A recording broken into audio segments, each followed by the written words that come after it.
Halo pemirsa, apa kabar Anda hari ini? Semoga selalu sehat di masa pandemi dan selalu bersemangat untuk menjalani aktivitas. Bagi pemirsa yang harus tetap bekerja di luar rumah, jangan lupa untuk selalu menggunakan masker. Hari ini program Berita News Point hadir menjumpai Anda bersama saya, Belinda Amanda. Selama 30 menit ke depan, News Point akan menyajikan berita terbaru seputar Universitas Brawijaya dan Malang Raya. Jangan kemana-mana, keep on our channel, News Point.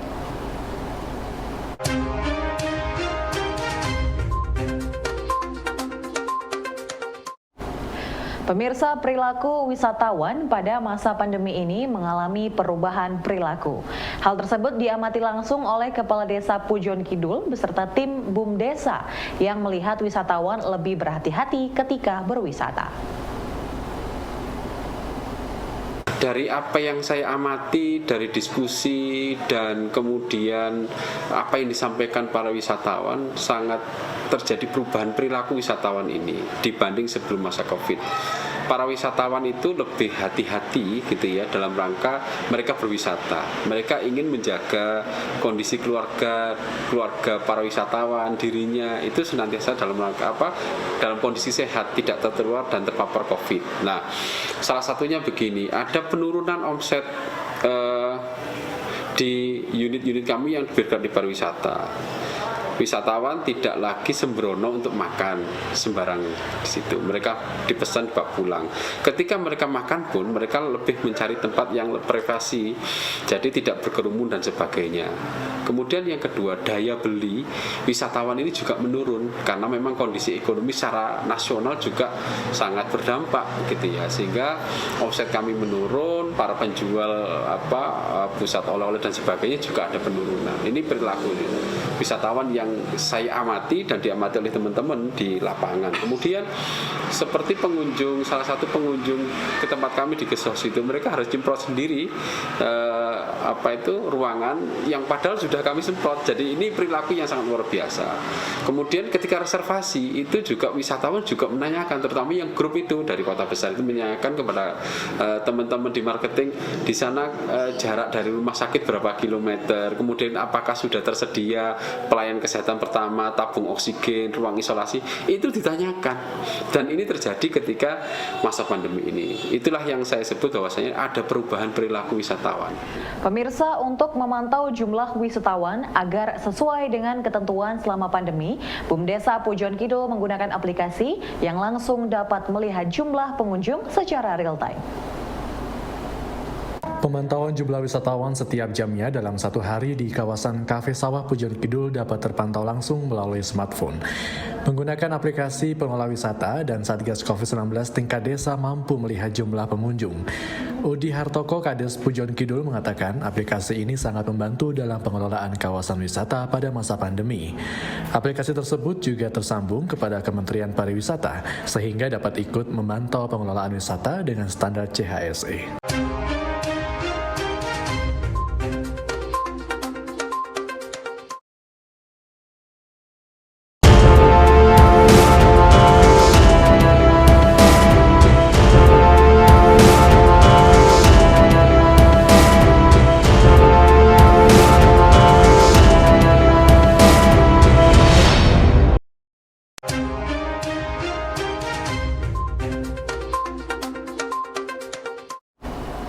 Pemirsa, Laboratorium Sentral Ilmu Hayati Universitas Brawijaya melakukan penandatanganan perjanjian kerjasama dengan PT Shimadzu Asia Pasifik dan PT Ditek Jaya. Kerjasama yang dilakukan meliputi pengembangan metode, pengembangan analisis data bersama untuk menghasilkan hak kekayaan intelektual bersama, serta pelaksanaan seminar dan webinar.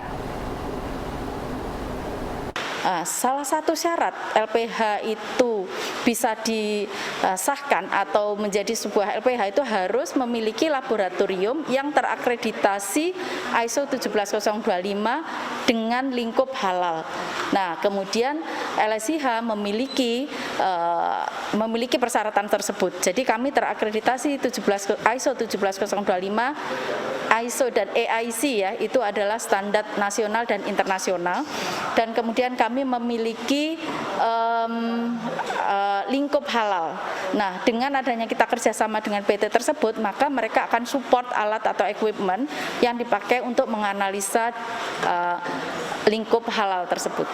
Untuk LSIH harapannya adalah kita hubungan kita dengan penyedia equipment atau instrumen yang ada di lab sentral itu harusnya memiliki hubungan kerja yang baik gitu ya, karena kami selalu membutuhkan mereka mendampingi kita untuk paling tidak development metode, kemudian peningkatan kompetensi dari analis ya tentang penguasaan terhadap instrumen. Nah, seringkali bahwa instrumen itu dibeli kemudian SDM-nya tidak mengetahui secara optimal penggunaan dari peralatan tersebut gitu.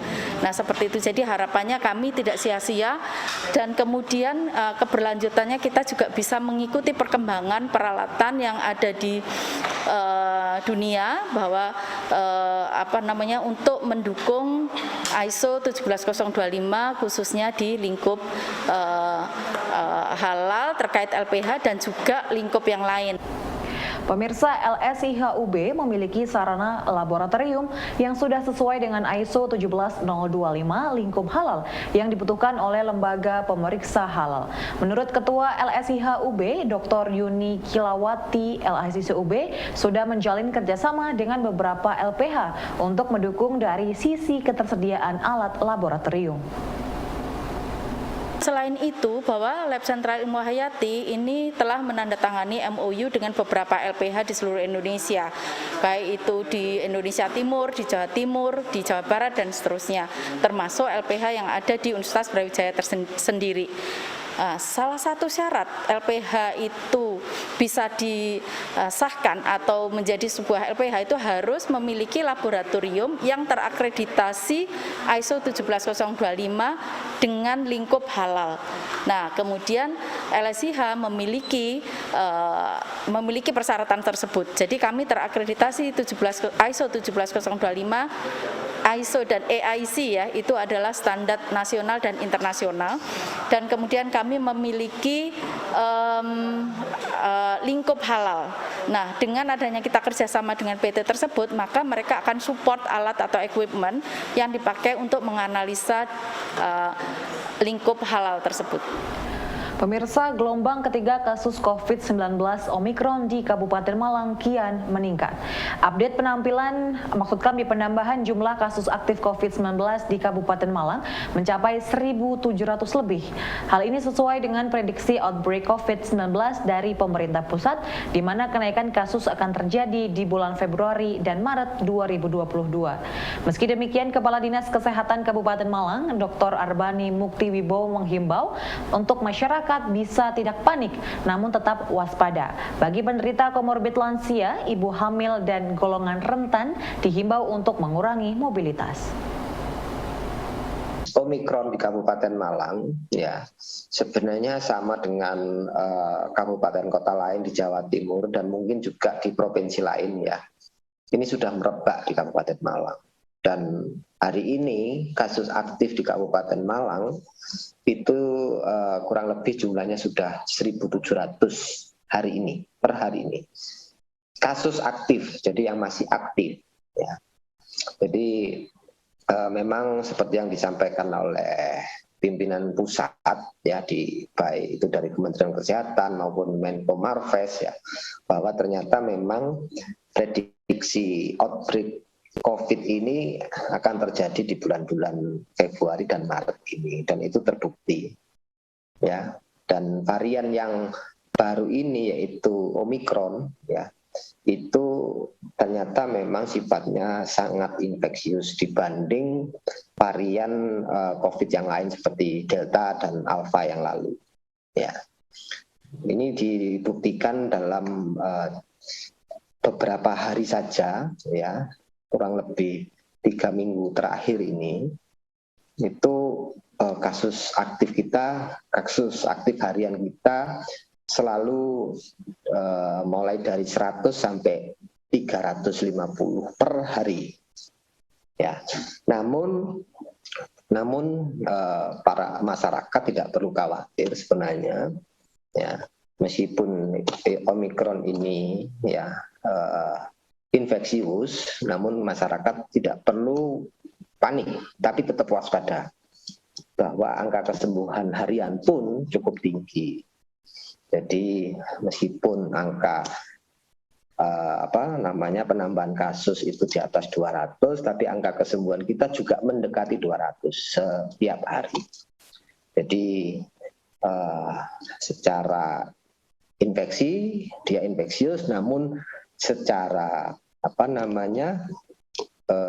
merusak tubuh, destruktifnya itu tidak seberat varian Delta yang bulan Juli sampai bulan Agustus tahun lalu.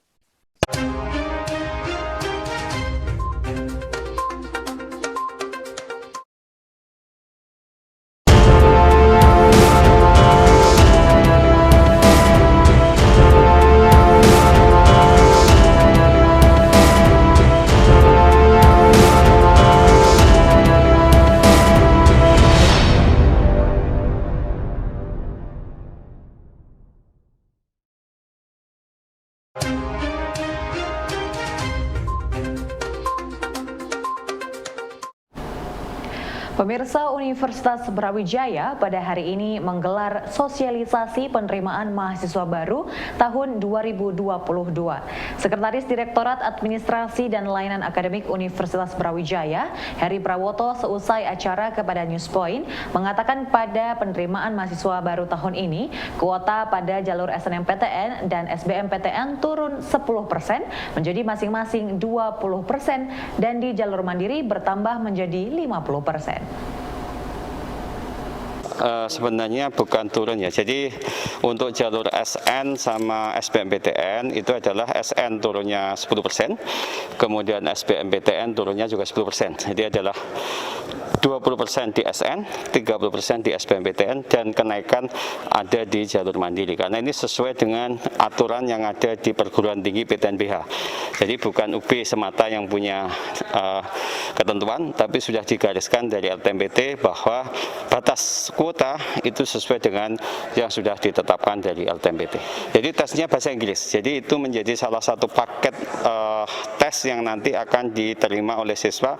Ada pembelajaran bahasa Inggris yang akan diteskan. Ini merupakan salah satu input bahwa kemampuan siswa dalam hal bahasa Inggris juga kelihatan pada saat mengikuti tes di UTBK-nya. Pemirsa, Dinas Kesehatan Kabupaten Malang terus memantau pelayanan kesehatan dan ketersediaan tempat tidur untuk mengantisipasi lonjakan pasien Omikron COVID-19. Data Dinas Kesehatan Kabupaten Malang saat ini, bed occupancy rate atau persentase penggunaan tempat tidur di Rumah Sakit Kabupaten Malang mencapai 53%, sedangkan ICU sudah terisi 24%. Seperti penjelasan Kepala Dinas Kesehatan Kabupaten Malang berikut ini. Jadi sementara itu yang ada, yang tersedia, namun kami sudah bersurat kepada rumah sakit menghimbau apabila kapasitas rumah sakit itu sudah di atas 60%, baik itu ruang isolasi maupun ruang ICU, sebisa mungkin menambah tempat tidur untuk menambah kapasitas tempat tidur COVID di rumah sakit. Jadi kami sudah bersurat kepada rumah sakit untuk bisa menambah tempat tidur agar tidak terjadi overload tempat tidur di rumah sakit. Itu yang pertama. Yang kedua, untuk orang-orang yang itu untuk di rumah sakit untuk orang-orang yang dengan gejala sedang sampai kritis ya. Untuk orang-orang yang tanpa gejala dan gejala ringan, kami sudah tetap menyiapkan safe house isoter tingkat kabupaten itu di rumah Rusunawa di Kepanjen dan di kompleks Rumah Sakit Jiwa Lawang. Ya, namun kami juga menyiapkan beberapa puskesmas, kurang lebih 8 puskesmas, ya, yang bisa dijadikan isolasi terpusat. ya, ada 8 puskesmas. Total tempat tidur yang disediakan untuk orang-orang yang dengan tanpa gejala dan sampai gejala ringan itu 238 tempat tidur. Untuk di rumah sakit isolasi biasa itu sudah sampai 53% hari ini. Ya, dari 278 tempat tidur terisi 148 tempat pasien. Untuk isolasi dari 58 tempat tidur terisi 12 pasien. Jadi untuk ICU kita hanya di 24%.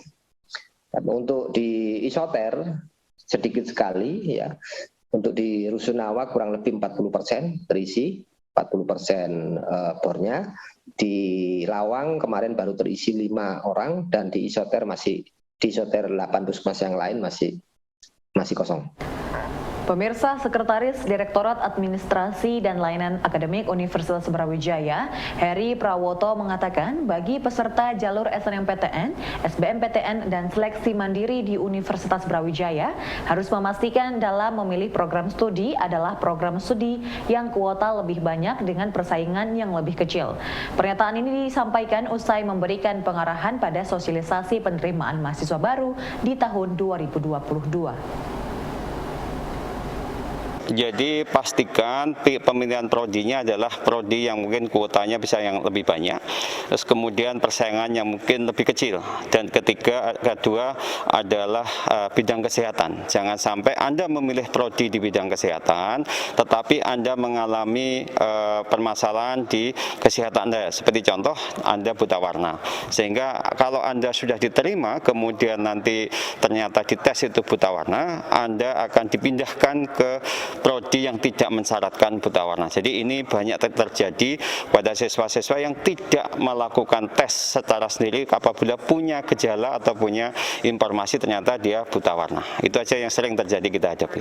Jadi di UB secara umum tidak ada perbedaan mekanisme dan prosesnya. Jadi tetap mengikuti SN, SBMPTN, kemudian di jalur mandiri. Cuman ada tambahan di mana karena PTNBH ada alokasi untuk jalur prestasi yang mensyaratkan prestasi nasional maupun internasional untuk bisa kita terima di jalur mandiri prestasi Universitas Brawijaya. Prestasinya akademik dan non-akademik. Jadi kalau akademiknya berdasarkan raport yang telah dimiliki di kelas 11 semester 1 dan semester 2 dan juga kelas 12 di semester 1 ditambah hasil dari mereka mendapatkan prestasi nasional maupun internasional dalam bentuk sertifikat yang dimiliki dari kejuaraan, baik itu juara lomba 1, 2, 3 atau pertandingan. Jadi bukan sertifikat sebagai peserta atau sebagai finalis. Pemirsa, informasi tadi sekaligus menutup perjumpaan kita hari ini. Jangan lupa untuk selalu menyaksikan News Point setiap hari pukul 19.30 waktu Indonesia Barat hanya di UB TV, Televisi Pendidikan Universitas Brawijaya. Saya Belinda Amanda dan seluruh kru yang bertugas pamit undur diri. Tetap patuhi protokol kesehatan, wajib menggunakan masker. Terima kasih dan selamat beraktivitas.